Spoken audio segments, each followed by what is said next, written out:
বাণিজ্য মেলার ভিড়ের মাঝেই চোখ পড়ে এক ভিন্ন আয়োজন। নতুন শোরুম নিয়ে এবারের মেলায় এসেছে হাতিল ফার্নিচার। শোরুমে ঢুকতেই বোঝা যায় এটা শুধু ফার্নিচারের দেখানো জায়গা নয়, এখানে আছে আধুনিক ডিজাইন, মানসম্মত কাঠ আর নিখুঁত ফিনিশিংয়ের ছোঁয়া। সোফা, বেড, ডাইনিং, প্রতিটি পণ্য ঘরের আরাম আর স্থায়িত্বের গল্প। বরাবরের মতো গত বছর বাণিজ্য মেলা থেকে এবারে বাণিজ্য মেলা একটু স্লো, কারণ এখানে প্রচুর পরিমাণ ভিজিটর আর রিয়েল বায়ার খুবই কম, যার কারণে আমরা এবার আশানুরূপ ওই রকম কাস্টমার পাচ্ছি না। বিক্রেতারা জানালেন গেলোবারের তুলনায় এবছর মেলায় ক্রেতা কিছুটা কম। তবুও তারা আশাবাদী, কারণ মেলার শেষ সময়টাতেই সাধারণত বাড়ে কেনাকাটার চাপ, আর সেই সময়ের কথা ভেবেই ক্রেতাদের জন্য হাতিল ফার্নিচারের বিশেষ উদ্যোগ, 5 থেকে 10% পর্যন্ত ছাড়।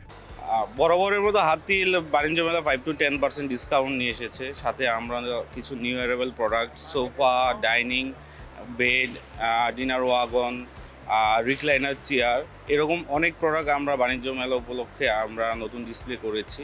এখান থেকে যদি কাস্টমার কোনো প্রোডাক্ট কেনে তাহলে আমরা তাদেরকে ডিসকাউন্ট অফার করছি। ফার্নিচার কিনবেন বলে যারা মেলায় এসেছেন তাদের জন্য এটি হতে পারে সঠিক সিদ্ধান্ত নেওয়ার সময়, কারণ মান, নকশা আর দামের সুবিধা সবকিছু একসাথে মিলছে এখানেই। সবশেষে বলা যায়, বাণিজ্য মেলার হাতিল ফার্নিচার শোরুম শুধু কেনাকাটার জায়গা নয়, বরং নিজের ঘরের জন্য সঠিক ফার্নিচার বেছে নেওয়ার এক নির্ভরযোগ্য ঠিকানা।